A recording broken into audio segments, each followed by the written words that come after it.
जर तुम्ही आंबेडकरवादी किंवा बौद्ध उपासक आहात तर फक्त 2 मिनिट वेळ द्या.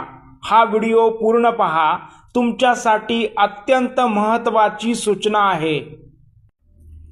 जी भारतीय जनगणना 2021 मध्ये होणार होती ती कोरोनामुळे होऊ शकली नाही. तीच भारतीय जनगणना 2025 ला आता होणार आहे. तिचे काम 16 जून 2025 पासून सुरू झाले आहे. जनगणना अधिकारी लवकरच तुमच्या घरी येऊन डाटा गोळा करतील.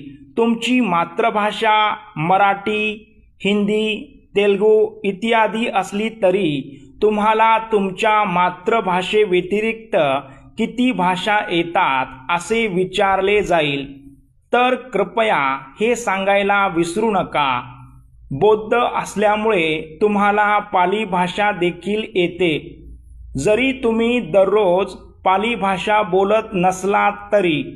यामागील तर्क असा आहे की दररोज आपण बुद्धवंदना, गाथापठण, सुत्तपठण पालीमध्ये म्हणत असतो. त्यामुळे आपल्याला पाली भाषा येत नाही असे कोणीही म्हणू शकणार नाही.